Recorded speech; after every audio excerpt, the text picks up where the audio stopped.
Hai sobat, terima kasih sudah klik video ini dan selamat datang kembali di channel YouTube Kritik Film. Di episode kali ini, saya bakal merekap alur cerita dari film action tahun 2024 yang berjudul Long Gone Hero. Film ini bercerita tentang seorang prajurit pasukan khusus yang telah meninggalkan negara, agama, bahkan harapan. Namun, dia terpaksa kembali ke medan perang untuk melacak keponakannya, seorang reporter yang terjebak di tengah operasi kontraktor swasta ilegal di Venezuela. Film ini dirilis pada bulan September 2024 dan mendapatkan rating 5,2 dari 10 bintang di situs IMDb. Oke, baiklah, kita simak alur cerita film Long Gone Hero.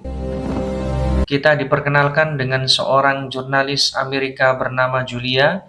Ia sedang melakukan wawancara dengan seorang pria bernama Tuan Torres. "Apa yang terjadi di negaramu saat ini?" tanya Julia. "Rakyatku kelaparan, meninggal di jalanan karena tidak mampu membeli makanan keluarga mereka. Inflasi telah mencapai 1.200%. Mantan Presiden Chavez dan Presiden saat ini Maduro telah menggadaikan kekayaan dan masa depan negara ini, termasuk rakyatnya, kepada bangsa asing. Hal terburuk yang pernah terjadi pada Venezuela adalah ditemukannya lautan minyak pada tahun 2017. Sejak Amerika memberikan sanksi, tidak ada perubahan produksi dan ekspor minyak, bahkan meningkat lebih banyak dari sebelumnya. Mereka menggunakan sanksi untuk membenarkan kenaikan harga per barel. Akibatnya, Amerika tetap beroperasi di Venezuela. Amerika Utara memiliki perusahaan minyak Venezuela bernama Keystone Oil. Untuk melindungi Keystone Oil dan memastikan distribusi minyaknya, mereka bermitra dengan kelompok kontraktor swasta yang menguasai tanah di sini. Kelompok kontraktor itu dikelola oleh Jenderal Roman dan koneksi Amerika, didukung oleh Senator Ovilia Peterson, jelas Torres. Mendengar hal itu, Julia menunduk karena ternyata Senator Ovilia adalah ibunya. Scene selanjutnya, di California, kita diperkenalkan dengan seorang mantan pasukan khusus bernama Gunner. Dia sedang menyaksikan berita di TV yang menayangkan konferensi pers dari Senator Olivia Peterson. Dalam konferensi itu, Olivia menyampaikan kekhawatirannya yang semakin besar terhadap kondisi di Venezuela. Dia berkata, perekonomian sedang runtuh dan tingkat kejahatan meningkat pesat, terutama yang menyangkut kejahatan terhadap perempuan. Presiden Maduro bahkan telah membentuk aliansi dengan... Saat turun ke garasi mobilnya, rupanya Senator Olivia sudah berada di sana. Ternyata Senator Olivia adalah ipar Gunner, istri dari mendiang kakaknya. Olivia sedang menemui Gunner untuk memberi kabar bahwa Julia telah diculik di Venezuela. Setelah menerima kabar tersebut, Gunner segera menemui dua rekannya, West dan Matty, yang juga mantan pasukan khusus. Dia memberitahu mereka bahwa keponakannya Julia telah diculik di Venezuela dan meminta bantuan mereka untuk menyelamatkannya. Gunner kemudian menemui mantan istrinya yang memberikan data tentang kontraktor swasta Amerika di Venezuela. Perusahaan tersebut dimiliki oleh Jenderal Roman dan dibantu oleh tangan kanannya Moro. Ketika melihat foto Moro, Gunner terkejut karena mengenalnya. Diduga kuat Roman dan Moro adalah pihak yang menculik Julia, karena Julia sedang berusaha menangkap skandal penjualan dan distribusi minyak ilegal yang melibatkan perusahaan Venezuela dan Keystone Oil. Selanjutnya, Gunner bertanya pada Olivia mengapa dia tidak memberitahu dari awal bahwa Roman terlibat. Olivia menjelaskan bahwa Gunner memiliki sejarah konflik dengan Roman dan Moro, yang menyebabkan Gunner memiliki 3 bekas luka tembak di perutnya. Olivia juga menangkap keterlibatannya dalam konspirasi penjualan minyak yang melibatkan pemerintah Amerika, pemerintah Venezuela, dan perusahaan Roman. Gunner kemudian memberitahu rekan-rekannya bahwa Roman adalah pelaku di balik penculikan Julia.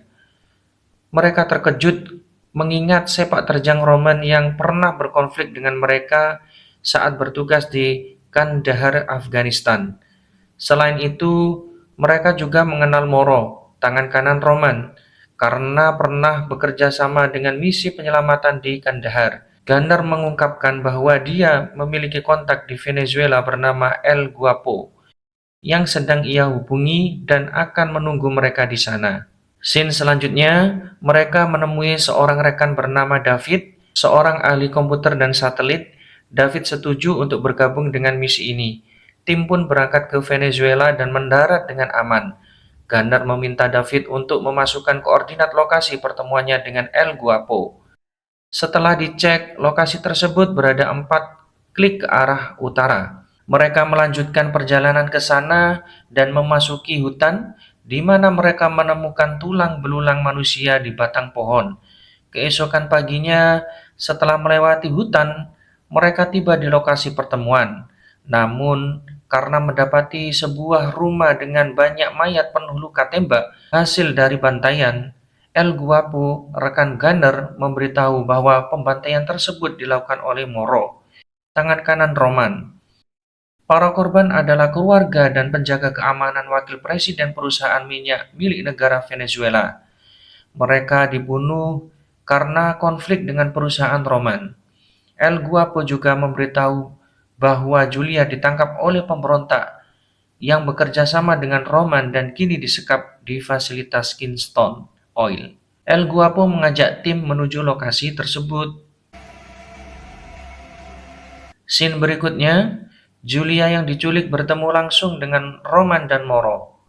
Roman mengambil ponsel Julia dan memintanya membuka enskripsi video rekaman wawancaranya dengan Tuan Torres. Namun, Julia menolak.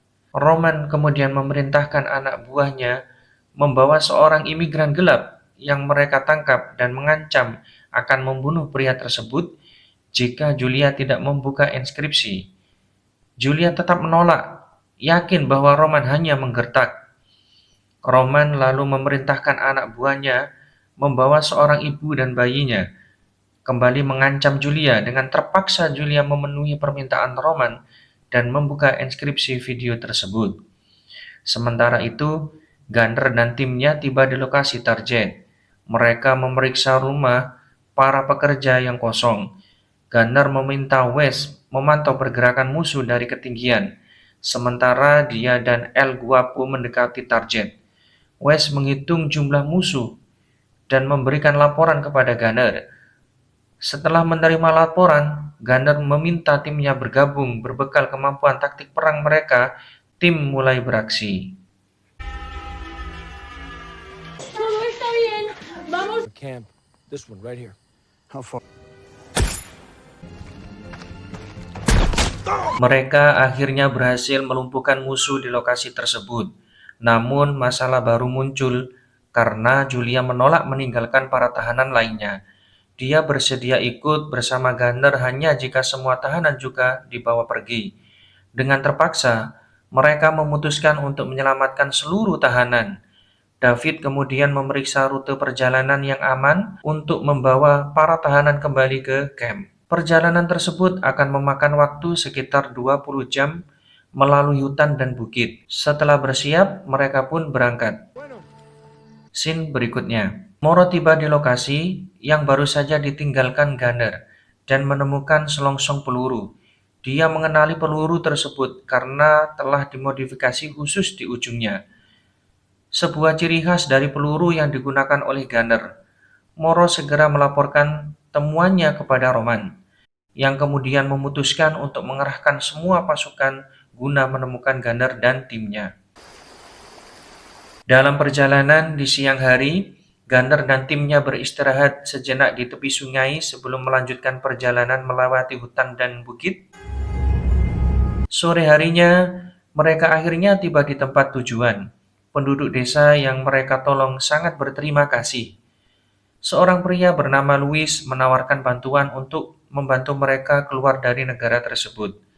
Luis mengatakan dia memiliki kenalan pemilik perahu di dekat Caracas yang bisa membawa mereka ke perbatasan. Mira, Luis, esta gente que sacar ahí. Mereka pun berangkat menggunakan mobil minivan yang dikemudikan oleh Luis. Scene selanjutnya. Moro dan pasukannya tiba di camp tempat Gunner sebelumnya berada. Dalam pencariannya, Moro menodongkan senjata kepada salah satu penduduk desa, menuntut informasi tentang keberadaan Gunner dan timnya. Ketika pria tersebut menolak memberikan informasi, Moro dengan kejam menembak seorang perempuan di sana. Malam harinya, dalam perjalanan, David bekerja dengan memulihkan video yang telah dihapus oleh Roman, yaitu rekaman wawancara Julia dengan Tuan Torres. Berkat keahliannya di bidang IT dan satelit, David berhasil mendapatkan kembali video tersebut. Video itu mengungkapkan bahwa Roman dan anak buahnya membunuh Tuan Torres serta menangkap Julia. Tak lama kemudian, Louis membawa mereka ke sebuah penginapan. Gunner awalnya menolak karena ingin segera tiba di Caracas untuk naik perahu. Namun, Louis memperingatkan bahwa kota sedang dalam keadaan genting. Dengan pertempuran yang berlangsung malam itu, demi keselamatan, Gunner dan timnya terpaksa setuju untuk bermalam di penginapan tersebut. Scene mendebarkan saat semua sedang beristirahat pulas di kamar, tiba-tiba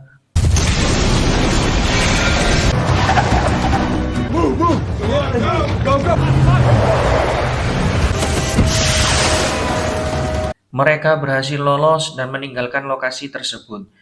Namun nasib buruk menimpa Mati. Dia tertangkap oleh Roman dan Moro. Roman kemudian datang menemuinya. "Apa kabar, Mati?" tanya Moro dengan nada sinis. "Sepertinya ini akhir perjalananmu," tambah Roman. Roman meminta Mati untuk memberitahukan kemana Gunner dan yang lainnya pergi. Namun Mati menolak untuk mengungkapkan informasi apapun. Tak lama kemudian, salah satu anak buah Roman melaporkan bahwa mereka melihat Gunner dan timnya bergerak menuju pantai San Icas. Mengetahui hal itu, Roman memutuskan untuk mengejar Gunner dan Julia. Roman kemudian memerintahkan agar Mati dieksekusi. Sementara itu, Gunner dan timnya terus bergerak hingga tiba di sebuah pasar malam. Wes bertanya, "Bagaimana dengan Mati?" "Mati sudah pergi," jawab Gunner singkat dengan nada berat. Gunner kemudian memberikan senjata kepada Julia dan memintanya untuk tetap melanjutkan perjalanan bersama yang lain. Dia juga memberi instruksi agar mereka bertemu kembali di dekat sungai. Mereka pun melanjutkan perjalanan, berpisah dengan Gunner untuk sementara waktu. Tak lama kemudian, seorang pria di pasar memberikan informasi kepada anak buah Moro mengenai keberadaan mereka. Tidak butuh lama, anak buah Moro bersama pasukan tentara lokal mulai mendekati lokasi tersebut. Gunner dan timnya segera bersembunyi ketika menyadari musuh mulai mencari mereka. Namun, pihak musuh yang melihat keberadaan Gunner langsung melepaskan tembakan, sehingga terjadi kontak senjata api.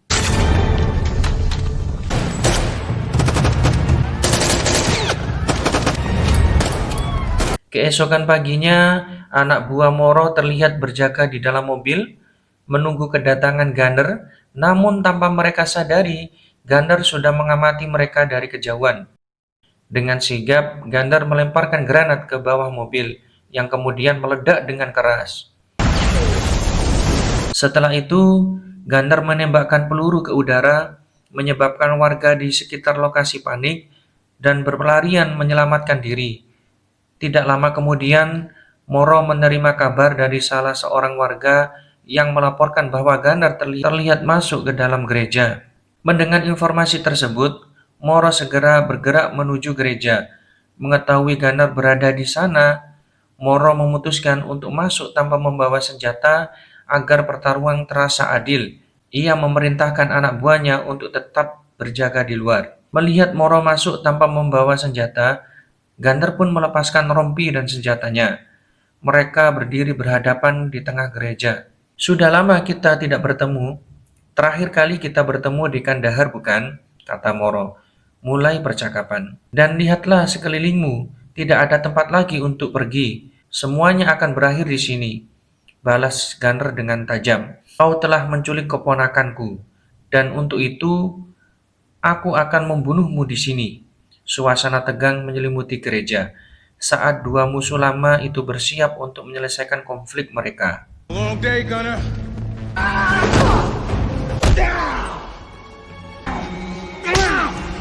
Setelah mereka tiba di lokasi, Guapo yang terluka memutuskan untuk tetap tinggal di sana. Ia meminta timnya untuk melanjutkan perjalanan menuju titik pertemuan di dekat sungai. Mendengar hal itu, Wes menolak dan mendesaknya untuk ikut melanjutkan perjalanan. Namun Guapo tetap teguh pada putusannya. "Ini rumahku," ujar Guapo tegas. "Sampai jumpa lagi." Dengan berat hati, tim melanjutkan perjalanan tanpa Guapo. Ketika mereka mulai mendekati sungai, mereka terkejut mendapati bahwa Roman dan anak buahnya sudah berada di sana.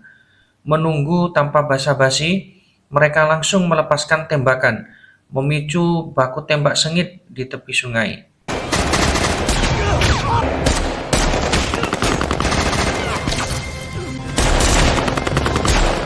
Tidak lama kemudian, Gander tiba di lokasi dan bertemu dengan Guapo. "Di mana yang lain?" tanya Gander. "Mereka sudah berada di tepi sungai, menunggumu," jawab Guapo. Gander memintanya untuk ikut, tetapi Guapo tetap pada keputusannya untuk tinggal. Sambil menahan rasa sakit dari luka di perutnya, dengan berat hati, Gander meninggalkannya dan pergi menemui tim lainnya. Sesampainya di tepi sungai, mereka naik ke kapal dan berangkat menuju perbatasan, meninggalkan Venezuela di belakang mereka. Demikian episode rekap kali ini. Dukung terus channel ini dengan klik tombol subscribe. Jangan lupa like, share, dan tinggalkan komentar jika video ini menghibur. Sampai jumpa di video-video berikutnya. See you, bye-bye, terima kasih.